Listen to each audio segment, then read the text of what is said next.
the prosecutor put your arrest, how much do you have that? Well,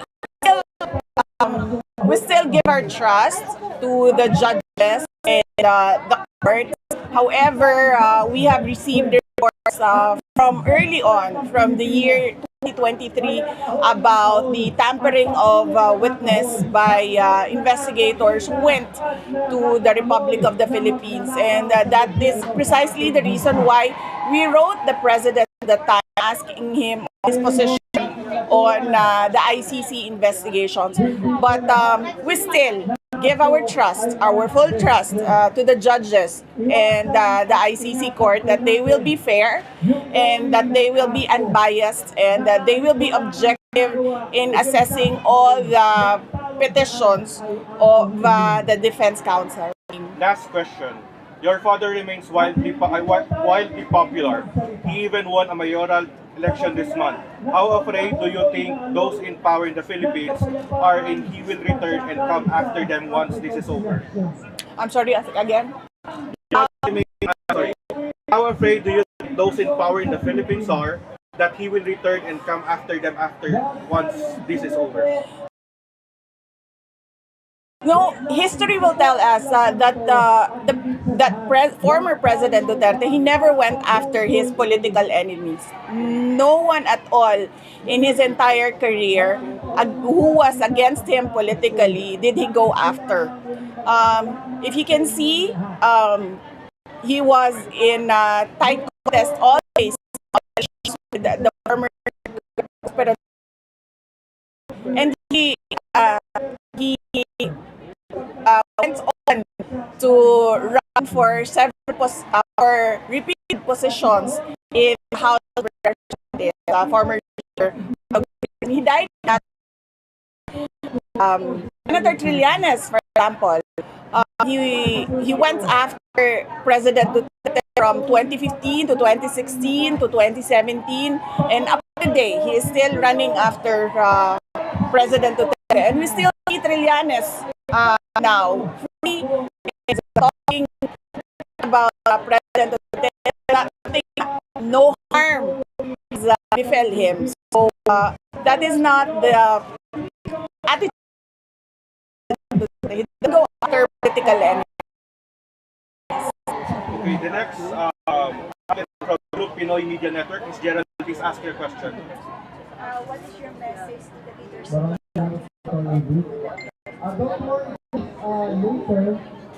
What is your message to the leaders?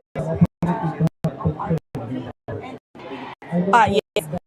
To our kababayans worldwide, first off, we thank them for their participation in the overseas absentee voting, and we thank them for supporting the third senator candidates, and of course, we thank them for their support to their families back home in the Philippines. And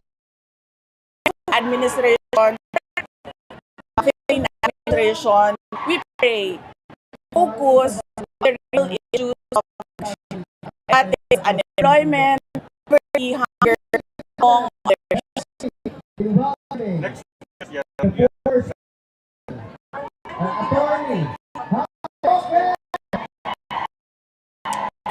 Yes, this is something that he is continually discussing. The oath-taking of former President Duterte is something that he is continually discussing with his lawyers.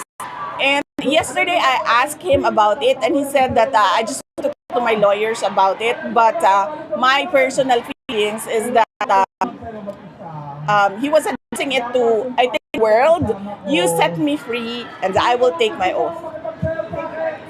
Okay, NOS. Okay, so let's go to the local media. GMA News, please ask your questions. Matanong lang po, may nagkalilang po ba kayong team defense lawyers para sa impeachment trial? Pareho po ba sila ng team na nagdadaan sa inyo sa Korte Suprema? Okay. So, sa Korte Suprema, sa Supreme Court, meron akong disbarment cases. And yung mga disbarment cases ko doon, unang lawyer ko doon ay aking father-in-law, si Attorney Lucas Carpio. And then ang sumunod na lawyers ko doon ay si Attorney Michael Pua. And then, okay lang yung sound, no? Okay. Sige. And then, ang susunod ay yung Supreme Court cases about the 125 confidential funds of the Office of the Vice President. So, ang lawyers natin doon ay ang Solicitor General's Office. Since they represent all branches of government in cases, offices of government in cases. And then there is one petition questioning the constitutionality of the articles of impeachment, and the lawyers there are Salazar, Attorney Michael Poa. Thank you. Okay. This is your second question. Ma'am, ano po ang reaction niyo sa ulat na ipapakancel ng gobyerno ang passport ni Atty. Harry Roque dahil sa warrant of arrest sa kasong human trafficking? Bilang isa sa mga kilalang taga-suporta ninyo, may nais po ba kayong ipayo o mensahe para sa kanya? Well, yes. Naawa ako kay Atty. Harry Roque dahil sa totoo lang, pakiramdam ko ay yung persecution sa kanya ay dahil sa pagpapakita niya ng suporta kay dating Pangulong Rodrigo Duterte and syempre sa tanggapan ng pangalawang Pangulo, no? At ang confident naman ako na sobrang galing na abogado ni Atty. Harry Roque na kaya sagutin kung ano man yung mga akusasyon, paratang or kahit ano man yung persecution na gagawin sa kanya. Ang advice ko sa kanya, actually wala akong advice sa kanya. Lagi pag nakikita kami, tinatanong ko siya kung kamusta siya at lagi ko siyang sinasabihan na mag-ingat siya dahil hindi titigil yon sa cancellation lang ng passport niya. Okay, last question. And last question po, after this visit po, may plano na po ba kayo kung kailan kayo babalik sa Pilipinas? Yes. Ang flight namin pabalik ng Pilipinas is either June 3 or June 4. Inaantay lang namin yung confirmation kung pwede ba talaga kami makabisita sa detention unit on June 3. Maraming salamat. Okay, thank you very much. So let's move on to SMNI. Please ask your questions. Thank you, sir. Good morning, ma'am. First question po namin from SMNI. Ma'am, you previously mentioned one thing of blood bath. Yes, sir. You mentioned one thing of blood Yes, sir. bath, Opo. which is why you pushed for impeachment prior to proceed. Could you elaborate on what you meant by that? And then, what should the public expect during the trial?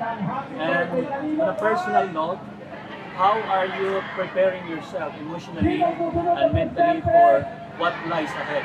Okay. Sige, unahin muna natin yung isa, sir. Nakalimutan ko yung second question pa. Ulit ko lang. Okay. Yes, ma'am. Okay. You Yes. previously mentioned one thing. Yes, sir. Unahin ko muna yung balat. Okay, sige. To clarify, I think many misunderstood the word bloodbath, and many didn't want to understand, refused to understand what it meant. We have always said that the impeachment is a political persecution. It is the administration going after me after I resigned from the cabinet. And if it's a persecution, it's some sort of crucifixion against me. Diba? And so, when there's a crucifixion, there's blood. So, it's a bloodbath. My bloodbath. So, I'm just sad that many people refuse to understand the context wherein I give statements. Second question. Yes, ma'am. What does the public expect during the trial? And on a personal note, how are you preparing yourself emotionally and mentally for what lies ahead? Okay. from the defense, the people can expect that they will do their utmost, their best in protecting the rights, my rights as an accused in an impeachment trial, and they will do their utmost as well to answer the allegations, the accusations. They have prepared for this since 2023. And how am I preparing myself mentally and emotionally? Well, emotionally, I don't feel anything at all anymore about the impeachment, because the first time I heard it in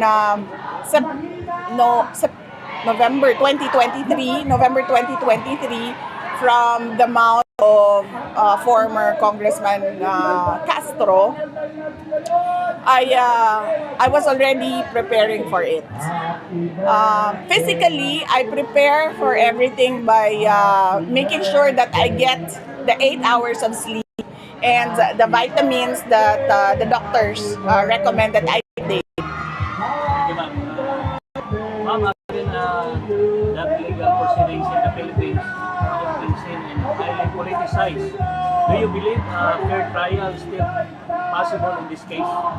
For the impeachment? Yes, ma'am. Of course not. We already saw that they were trying to fish evidence from the budget hearing. As we heard former Congresswoman Kimbo say, let's stick to our plan. So there was already a plan of fishing evidence from that budget hearing. When they failed to get evidence from the budget hearing, they proceeded to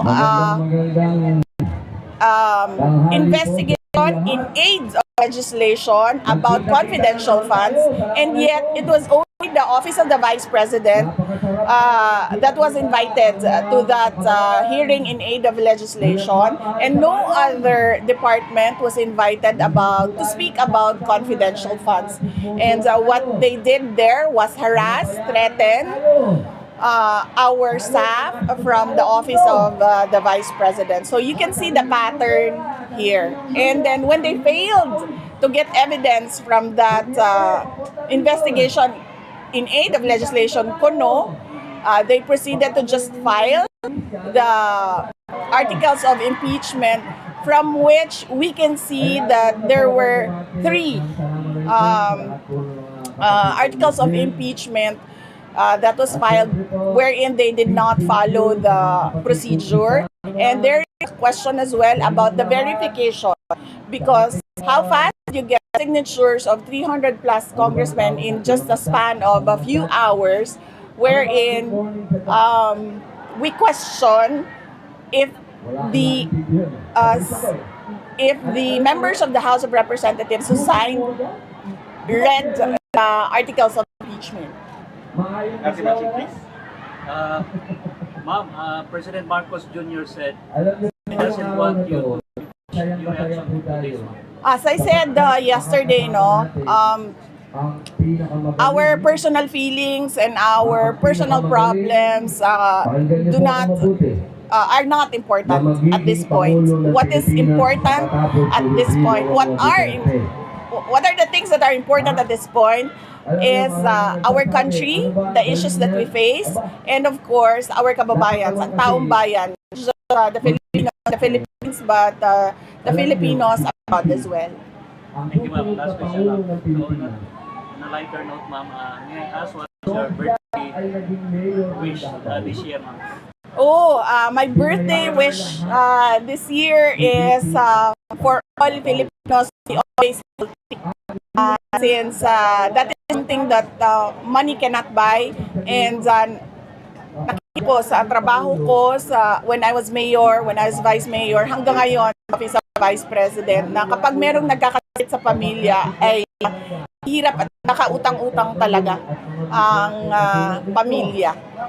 Kaya I wish to God that He will grant all Filipinos worldwide good health.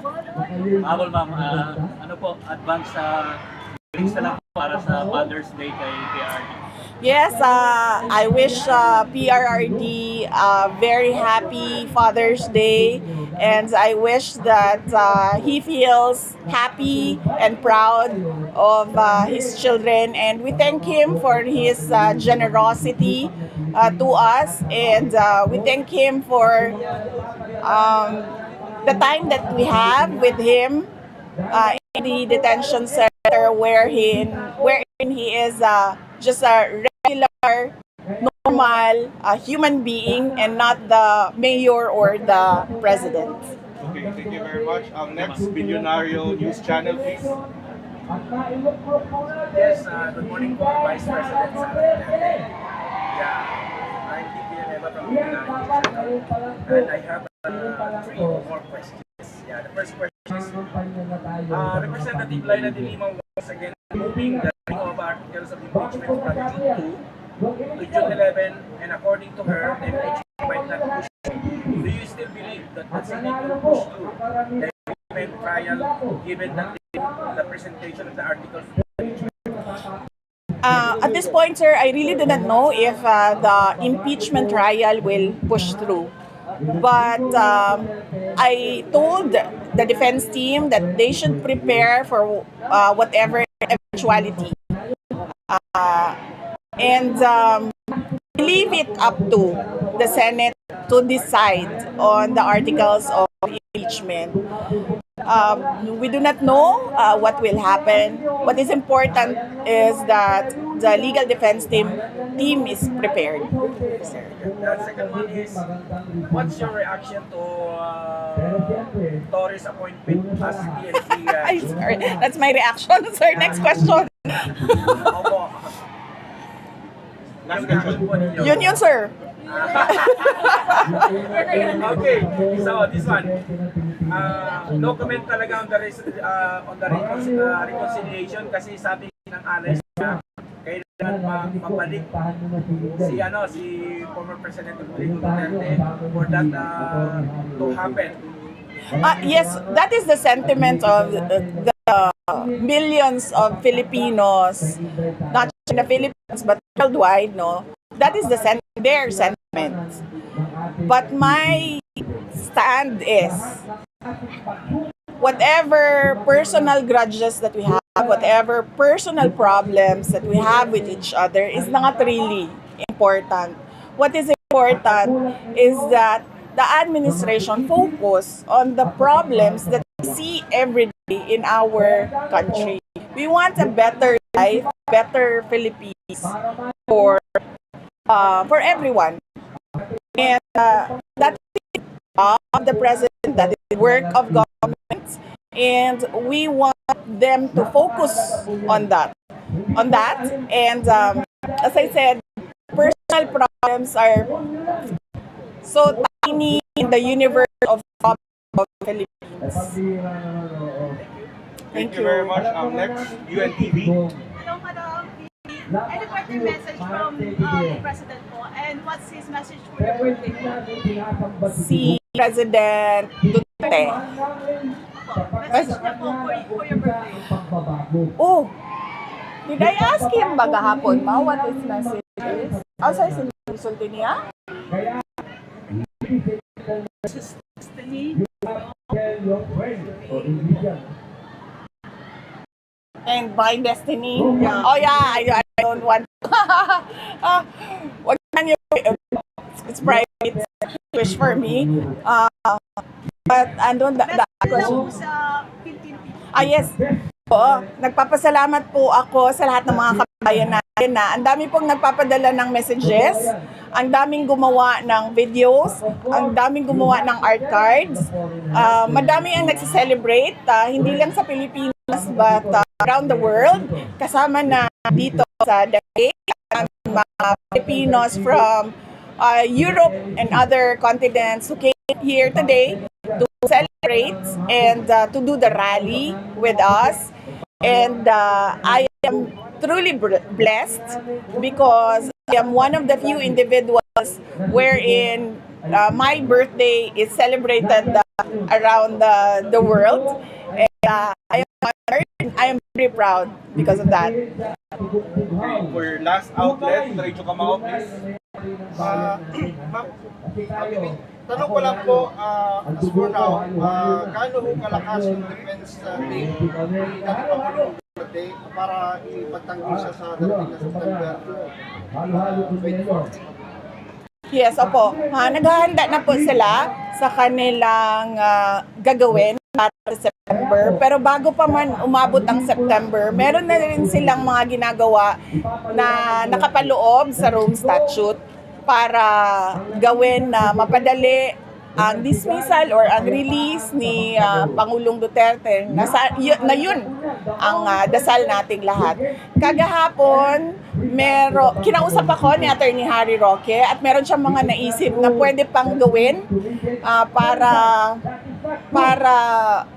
magawa ng paraan ng pag-release kay dating Pangulong Rodrigo Duterte. At yun ay isa sa mga agenda ko sa susunod na mga meetings ko na kasama ang mga abogado ni dating Pangulong Duterte. So ma'am, dahil nga sa hot seat ngayon, kayo ni Senator Amy Marcos na kayo pa rin yung magkakasama palagi. So ano yung masasabi mo sa mga ibang Duterte supporters na hindi pa rin pabor doon sa pagsasama niyo? Oo, hindi ko na pinipilit sa mga Duterte supporters, no, dahil alam ko at nararamdaman ko kung ano yung nararamdaman nila. Pero sa ngayon kasi, unang-una, kung makita ninyo, ay isa siya sa mga pinaka masipag tumulong sa kaso ni dating Pangulong Rodrigo Duterte. Isa siya sa mga kasi stress sa pag-iisip kung paano ba mapauwi si dating pag-iisip ng mga paraan kung paano mauwi si dating Pangulong Rodrigo Duterte. At isa pa ay yung personal ko, no, syempre kung ikaw may kapatid na presidente or kahit anuman, kahit hindi kayo mga public officials, na kapag meron kayong hindi pinagkakasusuan ng kapatid, ay malungkot yon. Lalong-lalo na kapag hindi ka kinakausap. May awa ka kaya. Kaya parang okay, sige, kung hindi ka man kausapin yung kapatid mo or hindi kausapin yung kapatid mo, pwede mo, you have a friend in the office of the Vice President. Ma'am, ito po, meron ang mga nakasampang kaso doon sa nasakyan natin na sa magpapaalis kay pagkidnap, masabi na pagkidnap kay dating Pangulong Rodrigo Duterte. Isa yon sa mga tulong ni Senator Amy, no, sa dating Pangulong Rodrigo Duterte. Noong ginawa niya ang hearing ay lumabas doon na nagsabuatan talaga sila sa paghila, pagkidnap, pagdukot kay dating Pangulong Duterte sa Pilipinas at hinted siya dito sa The Hague. At merong chairperson's report na sinabit niya sa ombudsman na kami ay nagdadasal na sana ay maakyat or ma-file na yung mga cases dyan sa ombudsman doon sa mga tao na kaparte o kasama sa illegal na pagkuha kay dating Pangulong Rodrigo Duterte. Maraming salamat, ma'am. Thanks na lang po. Happy birthday. Yes, oo po. Nagpapasalamat ako sa lahat ng mga kababayan natin sa kanilang well wishes, sa kanilang mga regalo, sa kanilang mga darasal. At sana ay kayo din ay mabiyayaan noong lahat ng wish ninyo sa akin ay sana ibigay din sa inyo ng ating may kapal. Thank you very much. That ends the press interview. Thank you. So, for the